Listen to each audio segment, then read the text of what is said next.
So I've never formalized this process before, but there are 10 steps, 10 essential steps that I take whenever I'm planning a story. Not every story do I do all of these steps as separate individual pieces, but I do this a lot, and I run all of my creative writing students through a similar process. Again, I've never formalized this before, I never turned it into a list before, but this is exactly what I have my creative writing students do, because in my experience, by doing this, they end up turning out much better stories than they would if they just sat down and said, okay, I'm going to write a short story. I've tried both methods. This one works better, following these 10 steps. For everybody, not necessarily, but this is a process that you might want to consider if you are trying to become a writer. And this isn't just for writing short stories, this is for writing any story. But I'm focusing on short stories right now because this gives you the pieces that you can then adapt to longer works like novels, screenplays, things like that.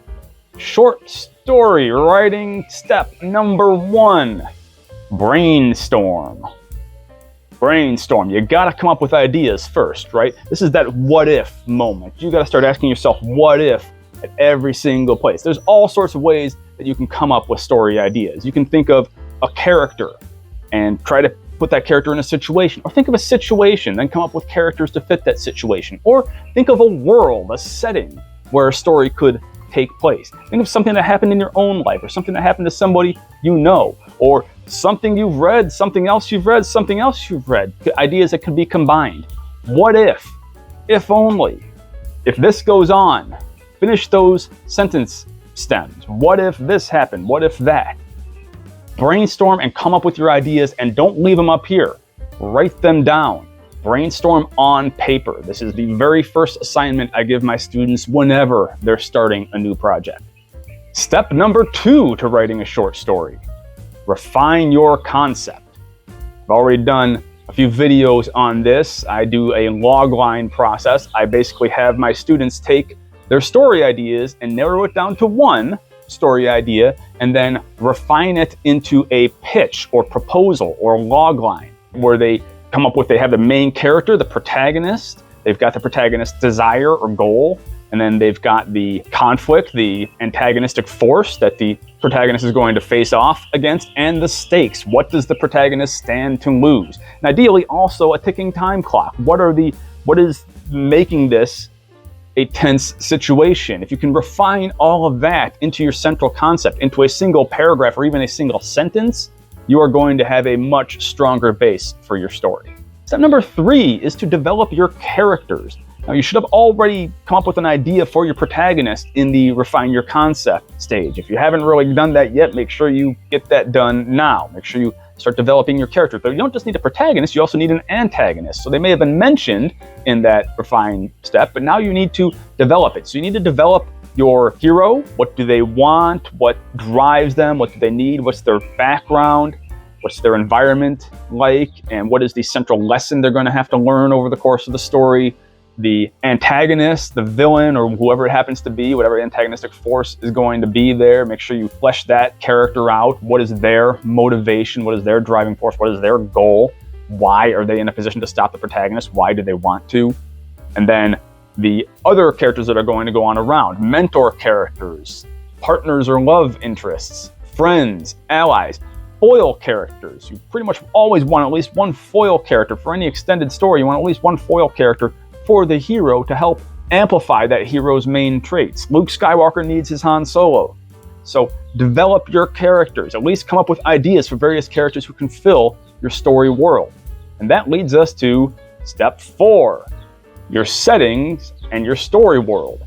Develop those ideas. If you're developing a fantasy world, you pretty much have to start from scratch. You can take ideas from here, there, and everywhere, but you've got to put them together in a way that makes cohesive sense for your characters and your story. If you are using a sci-fi world, again, you can play pretty loosey-goosey with the rules. You want to pay attention to the science of the world and how that is going to work out as well if you're writing sci-fi. But the closer you get to realism, the less people tend to think that they need this step, but you still need this step. Even if you were writing a story set in present-day LA, you need to world build about where that story is going to take place. You need to understand, you need to do some research understand LA, understand where in LA this is going to happen, what time period and what place exactly. And then you need to create the settings around which the action is going to occur. So that's the next step. You've got to have the characters and you've got to have where and when the characters are, that world. If there's magic in the world, you need to come up with the rules for that magic system, if there are rules, or some kind of idea behind that magic system. If there's science that we don't have today, if it's sci-fi, you need to come up with those rules or ideas. If there's horror elements, supernatural elements, come up with those ideas. Do your world building. This is all still kind of this is advancing on the brainstorming process. This is after you've got your story concept, when you're still building out the story. Step 5, the plot structure outline. If you've seen a few of my videos on structure, you should have some idea of how to do this right now. Here's where you're breaking down your hero's journey into steps so that you can get a broad spectrum look at the entire story, get an overview. The outline is your map, so you're creating your map for your story. Step 6 is to refine your plot structure. So here is where you want to look at how your outline shapes up and look at each step and try to fill in any beats that might be missing, remove any beats that might not fit, and make sure that you're not leaving massive plot holes. Before you even start drafting, it's a good idea to have some of those plot holes filled in. It's at least a good idea to have your destination in mind, your starting point and your destination, so you know where your A and your Z are. So refine that story map, refine that outline until it's something workable that you can write a story off of. Step 7 is to draft your story. So this is where this is where a lot of the real work comes in. Although the more time you put in prep work, the less time you actually have to spend with this drafting step. So that's why I suggest a lot of prep work. I put my students through prep work because the better prepared you are, the easier drafting is going to go. It's never easy. There's always sticking points in drafting. Drafting can be the longest, most tiring process. But if you're well prepared for it, the drafting process should go relatively smoothly, and you're just going to have to overcome some hiccups along the way. Make sure you're following your outline, and if you deviate from your outline in your drafting process, that's perfectly okay. But make sure you restructure, reframe your outline, redesign your outline as you go to make sure that you still have a map that's going to guide you somewhere in your story. That's especially going to help you if you hit writer's block in the middle of the story and you don't know where to go next. Check your map. Rewrite your map if necessary, go back to the draft. Step 8 is to revise your story. Revise and edit.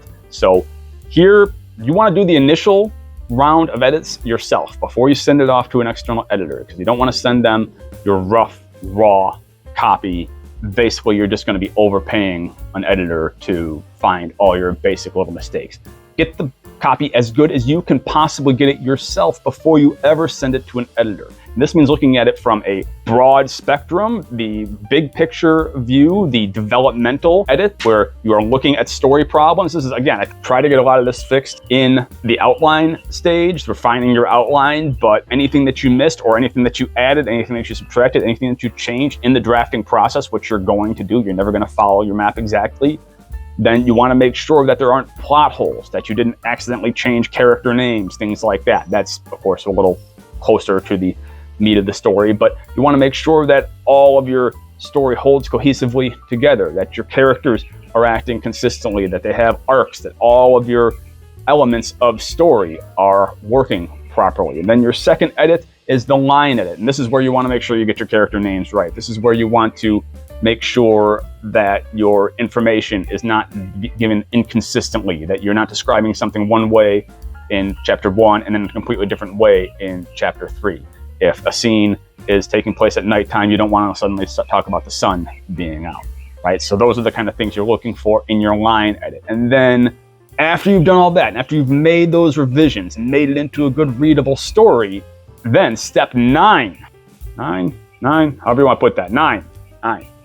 Step 9 is polish. So this can be after you've had it looked at by a separate editor. Hopefully you get the chance to do that, at least get some eyes on it, get some B readers on it, but you want to polish your draft. And it's a good idea to hire a proofreader at this point, or a copy reader, copy editor.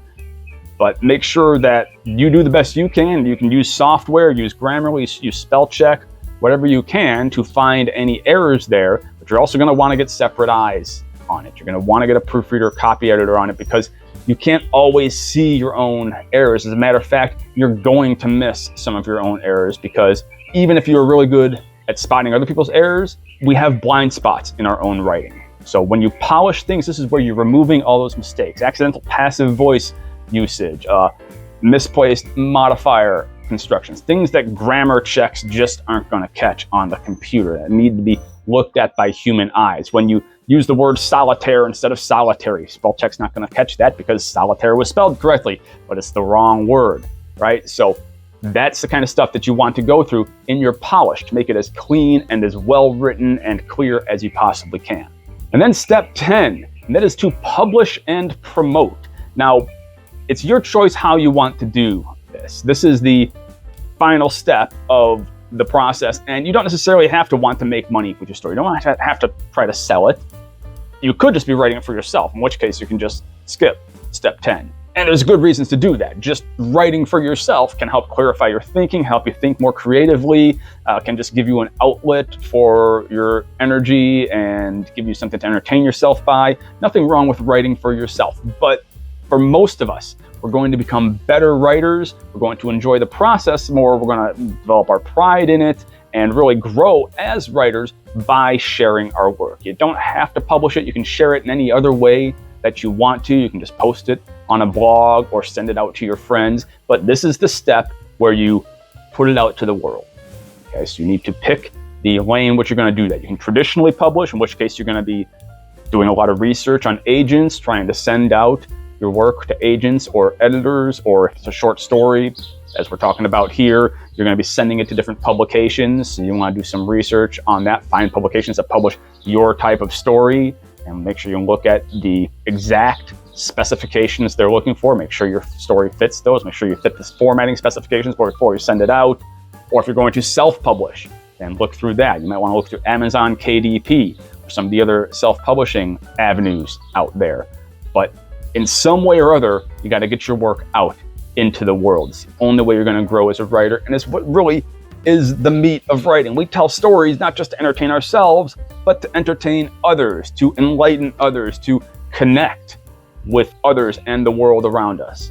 So those are the 10 steps to story. Now, do you need all of these steps for every story? Do you need to take all of these steps as separate steps every time you write a story? No. This is not a necessary process for anybody, obviously. Some people use a completely different process. Some people go much more in detail. They break it down into smaller, more incremental, micromanaged steps. And some people just do a much broader spectrum. They just come up with an idea in their head, they sketch out a draft, and then they start going right into revision. Those are usually the authors of the pantser variety, as in the seat of their pants. They fly by the seat of their pants rather than the plotter variety where they plot things out. I prefer plotting things out just because I was a pantser for years and plotting turns out to be better for me. But you do you, obviously. Sometimes the people, the pantser varieties, they'll do step 1 and 2, and then they'll jump immediately to step 7. Your call. Of course, all too many meddling amateurs will go straight from step 1 to step 7 to step 10. Please don't do this. You will know if you've read a novel like that, if you've read a first draft work, because it is going to be painful. If you think 50 Shades of Grey is painful to read now, imagine reading it before it went through any editing or proofreading. So of course, you need to choose the process that works for you. I'm giving you my 10 steps here. And again, I just formalized these recently, realizing that this is what I've actually been doing with my students for the last decade. So I'm hoping that this process will help you out just the same way I've seen it help my creative writing students out. But you don't have to use it if you write, if it doesn't work for you. You need to choose what works for you. And again, I don't even always follow all of these steps. Sometimes I'll go straight from the idea process, just straight to drafting, especially if it's a very short story. But always do, if you're gonna do step 10, always do steps 8 and 9 as well. Revise and then polish to make sure that your work is as good as it can be. If you can get other eyes on it during those steps, that's ideal. But if you can't, or if you don't want to, that's okay. But make sure that you've done those steps, because good writing is rewriting. The first draft of everything is shit, as Ernest Hemingway said. But you need to get that rough draft down, that bad draft down, so that you can improve it. You cannot fix what you don't build. And sometimes if drafting is really hard, if getting the story finished is really hard, you need to do all that prep work to make sure that you are ready to draft, so that you've got a map to follow to make your drafting process easier and make the whole thing go in a more streamlined fashion. Try these 10 steps out, guys, if you never have, and see how they work for you. And please let me know in the comments below how this process worked for you. What is your process for writing a story? I'd love to hear it. Maybe I'll try it out myself or pass it on to my students, have them give it a try and see how it works. But for right now, let me know what you think of these 10 steps, and please like the video, subscribe to the channel, all those good things, and then I will see you next time. Until then, good luck and good writing. Peace.